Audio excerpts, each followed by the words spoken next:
सवेरे सवेरे का समय था। दादा ने बाहर से ही जोर से कहा, मक्की को साफ करके रख देना। मैं खेत से लौटने के बाद उसे पिसवा लाऊंगा। आज खेत में खरपतवार ज़्यादा उग आई हैं। बाबू को भी ले जा रहा हूँ। यह कहते हुए दादा बाबू को साथ लिए घर से खेत की तरफ निकल पड़े। बाबू सबसे छोटा लड़का था। उससे बड़ा लड़का चुनाई का काम सीख रहा था, तो सवेरे ही निकल पड़ा। बाई चूल्हे पर खाना बनाने में व्यस्त थी। उस समय माँ को बाई और पिताजी को दादा कहने का भी प्रचलन था।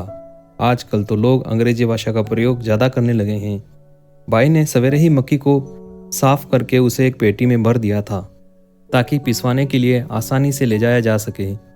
कच्चा घर था, हालत अच्छी नहीं थी, खेती से काम भी नहीं चल पाता था। बाबू अपनी प्राथमिक पढ़ाई पर था। उसका बस्ता बाहर की दीवार पर टंगा रहता था। दादा आज सुबह ही उसे खेत पर ले गए थे, क्योंकि स्कूल की सर्दी की छुट्टियां चल रही थी। खाना बनकर तैयार हुआ ही था कि आवाज़ आई, रोटी दे माई। दहलीज पर एक भिखारी बाबा आया था। भाई ने ज़्यादा सोच विचार न करते हुए खेत पर जाने की जल्दी में पेटी से एक कटोरा मक्की भरी और उस बाबा की झोली में उड़ेल दी। क्या माई, घर में बहुत परेशानी रहती है? बाबा ने ये घर की हालत को देखते हुए अंदाज लगाया, जिसको 2 साल से रंग नहीं पोता गया था। हाँ बाबा, रहती तो हैं, पर क्या करें, यही लिखा है हमारी किस्मत में तो। बाई ने रुक कर जवाब दिया। बाई सोच ही रही थी कि बाबा शायद कुछ छुटकारे का मंत्र बता दें। रिश्तेदारों ने न्याय नहीं किया। बाबा ने यह उस गवाड़ी में घुसने से जाना कि उसमें कुछ घर पक्के थे, और उसने बाहर ही भिक्षा मांगते हुए पूछ लिया था कि आगे कोई घर है क्या। तो मोहल्ले वालों ने बता दिया था कि एक बड़े परिवार का कुनबा चारों ओर उस गिरी हुई गवाड़ी में रहता है, जो कि गोलाकार है और अंदर प्रवेश का एकमात्र मार्ग है। बाई ये सुनते ही अचंभित हो गई कि बाबा ने ये कैसे जान लिया, और कुछ पूछने के लिए जल्दी से बाबा को दहलीज पर ही बिठा दिया और कहने लगी, बाबा परेशानी से मुक्ति दिलाओ। बाबा ने बगैर कुछ कहे अपनी झोली फिर से फैला दी। बाई जल्दी से अंदर गई और मक्की की पेटी से एक कटोरा और भर लाई और बाबा की झोली में उड़ेल दिया। पढ़ाई में बहुत अच्छा है, यह बाबा ने दीवार पर टंगे बस्ते को देखकर अंदाजा लगाया, जो कि काफ़ी सुव्यवस्थित था। उससे जान पड़ गई कि बच्चा पढ़ने को लेकर काफ़ी सजग है।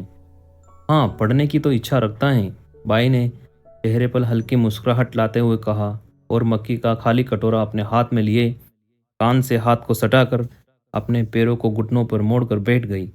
उसे पढ़ाई में अच्छा हासिल होगा, फिक्र मत करो, बाबा ने हल्के से कहा।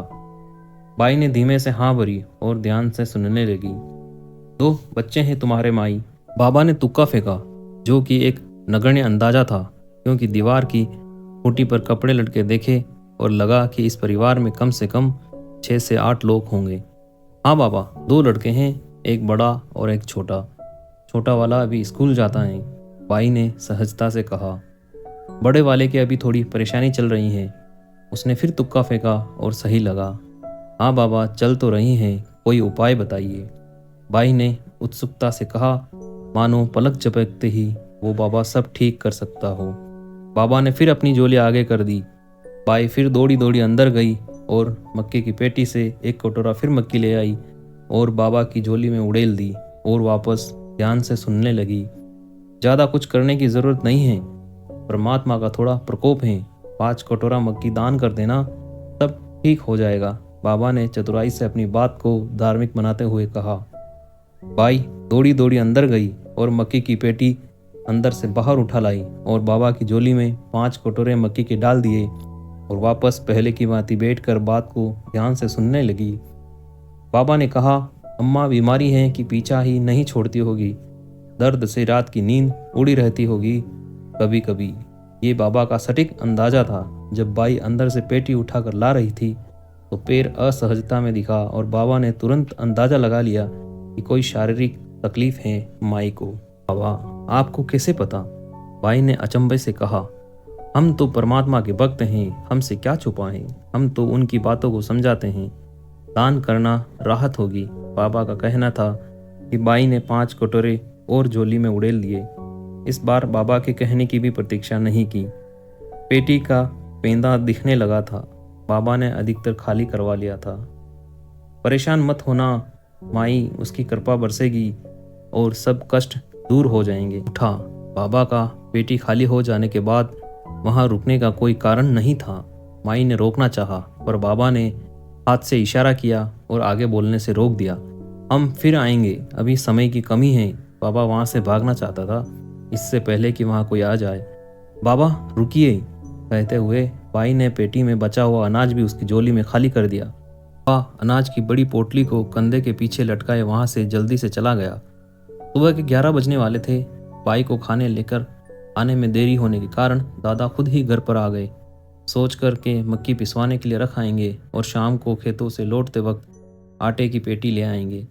घर पर आकर देखा तो अम्मा सामान जल्दी जल्दी टोपले में जमा रही थी। देरी हो जाने के कारण उन्हें पता था कि दादा उन्हें देर से आने के कारण खरी खरी सुनाएंगे, पर बाई खुश थी क्योंकि उसे लगा कि उसकी परेशानियों के दिन हवा होने वाले हैं। खुशी के मारे ये भी भूल गई कि साफ की हुई मक्की तो बाबा को दान कर दी और देरी हो जाने के कारण जल्दी में नई मक्का साफ करना भूल गई। दादा आते ही पास में पेटी पड़ी देखी तो बोले, जल्दी कर, बाबू को भूख लग रही होगी और ये पेटी थमा, मैं चक्की वाले के यहाँ रख आता हूँ।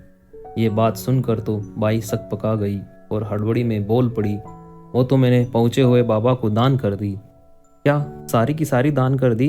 दादा ने अचंभे में पूछा। हाँ, सारी की सारी दान कर दी, बाई ने धीरे से कहा। दादा का गुस्सा आसमान पर चढ़ गया। अरे आजकल पाखंडी लोग बहुत घूम रहे हैं, कहीं उनके चक्कर में तो नहीं आ गई? दान में भला कोई इतना अनाज लेता है क्या? और मुझे पता है कि वो सारा अनाज लेने के बाद यहाँ 1 मिनट भी नहीं रुका होगा। ये सुनकर बाई का मुंह खुला का खुला रह गया। अब वो भी समझ चुकी थी कि वो पाखंडी ही था, वरना पेटी खाली होने के बाद भी रुकता।